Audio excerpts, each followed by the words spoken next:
Hello everyone, मैं Sangeeta expert में आप सबका स्वागत करती हूँ।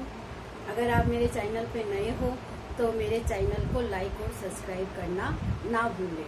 तो आज का हमारा इसी गृह प्रबंध प्रक्रिया में ये लास्ट टॉपिक है हमारा गृह प्रबंध प्रक्रिया में मूल्यांकन क्या होता है। मूल्यांकन का एक सीधा सा सिंपल सा अर्थ आप देखें तो जैसे आपको मैं उदाहरण दे रही हूँ कि आप पूरे साल पढ़ते हो और फिर लास्ट में आपका क्या होता है, एग्जाम लिया जाता है। एग्जाम के माध्यम से आपका मूल्यांकन किया जाता है कि आपने पूरे साल क्या हासिल किया है। तो ऐसे ही इस प्रबंधन प्रक्रिया का भी ये मूल्यांकन एक ऐसी प्रक्रिया है जो आपने योजना बनाई थी, उसका संगठन बनाया था, उसके ऊपर नियंत्रण की प्रोसेस जो रखी है, उन पूरी प्रोसेस के अंतर्गत आपकी क्या क्या कमी रही है और किस तरीके से वो योजना पूर्ण रूप से सफल हुई है या उसमें बाधाएं आई है। तो इन सब का अवलोकन करना ही आपका क्या कहलाता है, मूल्यांकन की प्रक्रिया कहलाता है। तो मूल्यांकन एक प्रबंध प्रक्रिया का लास्ट बिंदु माना जाता है जिसके माध्यम से पूरी अवलोकन करने की प्रक्रिया को निर्धारित किया जाता है। इसमें डॉक्टर क्रांति पांडे के अनुसार मैंने आपको एक परिभाषा बताई है जिससे आपका ये अर्थ है वो क्लियर हो जाता है कि योजना के आधार पर कार्य करने में कहाँ तक सफलता प्राप्त हुई है, कार्य कहाँ तक विधिवत किया गया है अथवा दोषपूर्ण ढंग से संपन्न हुआ है, इनकी जानकारी प्राप्त करना ही मूल्यांकन कहलाता है। यानी पूरी जो आपने प्रोसेस अपनाई है, प्रबंधन की जो पूरी प्रक्रिया आपने अपनाई है, वो प्रबंधन प्रक्रिया है कहाँ तक सफल हुई है या वो सफल नहीं हुई है। सफल नहीं हुई है तो उसके पीछे कारण क्या रहा, उन कारणों को जब दोबारा योजना बनाई जाती है तो उन कारणों को सबसे पहले रखा जाता है ताकि अगली योजना है वो हमारी सही ढंग से पूरी हो सके, दोबारा उसके अंदर हमें वही कमियां देखने को ना मिले। तो ये मूल्यांकन एक ऐसी प्रक्रिया हो गई जो योजना के आधार पर करने में कहाँ तक सफल हुई है या नहीं हुई है, इन सब के अवलोकन की प्रक्रिया को ही हम क्या कहते हैं, मूल्यांकन कह सकते हैं। मूल्यांकन करने के कुछ उद्देश्य है जिसके आधार पर आपको मूल्यांकन प्रक्रिया है स्पष्ट रूप से समझ में आ जाएगी। मूल्यांकन में क्या प्राप्त हो चुका है, यानी हमने जो योजना बनाई है उस योजना में हमने क्या रखे हैं, कुछ लक्ष्य रखे हैं। योजना कुछ लक्ष्यों को लेकर चलती है, वो लक्ष्य ही हमें प्राप्त करने के लिए उसकी योजना तैयार करनी है।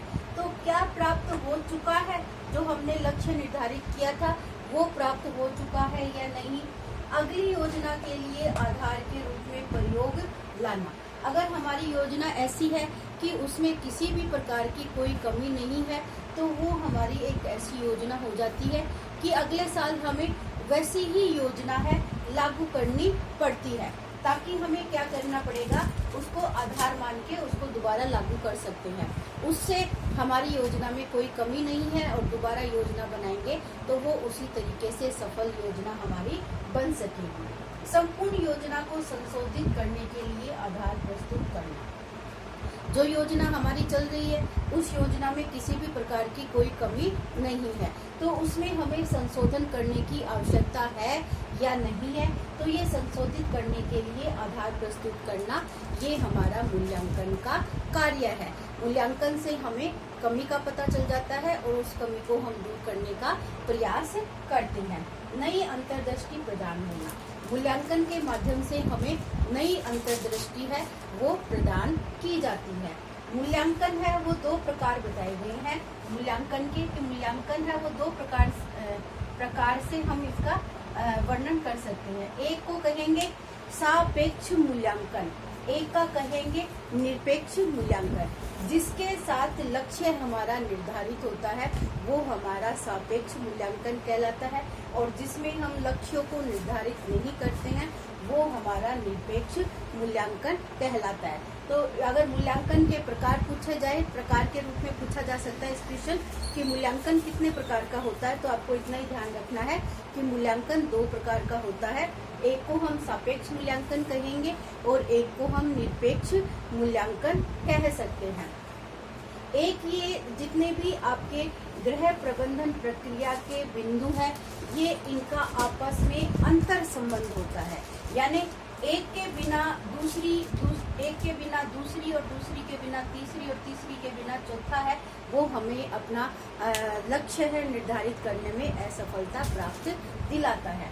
तो इन हमारे जो मूल्य हमने निर्धारित किए हैं, वो मूल्यों का स्तर क्या है और उनसे हमारे जो लक्ष्य है वो कितने पूरे होंगे, तो ये एक सर्कल के रूप में ये प्रोसीजर हमारी चलती जाती है, जो हमें ये दिखाती है कि ये प्रक्रिया है एक दूसरे के ऊपर अंतर संबंध है, एक दूसरे से जुड़ी हुई है।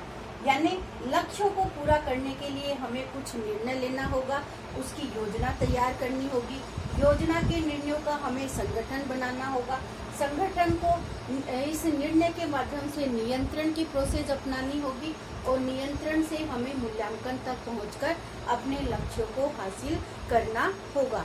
तो ये मूल्यांकन प्रक्रिया है, अंतर संबंधित प्रक्रिया के नाम से जानी जाती है। तो इनको आपको इसी तरीके से सर्कल से कि एक दूसरे से ये किस तरीके से जुड़ी हुई है और एक दूसरे पर कैसे ये निर्भर करती है। अगर पूछा जाए कि मूल्यांकन प्रक्रिया जो गृह प्रबंधन प्रक्रिया है, इसका हृदय क्या है, तो इसका जो हृदय है वो हमारा नियोजन या योजना कहलाती है और इसकी जो निर्णय लेने की क्षमता होती है वो इस नियोजन प्रक्रिया का हृदय कहलाता है। तो कई अलग अलग तरीके से प्रश्न बनेंगे, वो आपको मैं प्रश्नोत्तरी के माध्यम से बताने का प्रयास करूंगी। तो अभी तक हमारे गृह प्रबंध प्रक्रिया के ये जो 5 चरण थे, इन 5 चरणों का हमने अध्ययन किया है। तो ये आपकी प्रबंध प्रक्रिया है वो आज कंप्लीट हो चुकी है। अब हम दूसरा बिंदु लेंगे जो हमारे संसाधन थे। संसाधनों का मैंने वर्गीकरण किया था, अब उन संसाधनों की हमें विशेषता वगैरह भी देखनी है। तो उन विशेषताओं के ऊपर फिर समय प्रबंधन की विस्तृत चर्चा आपके सिलेबस में दे रखी है, तो समय प्रबंधन के बारे में हम विस्तृत रूप से अध्ययन करने का प्रयास करेंगे। All the best everyone, thank you.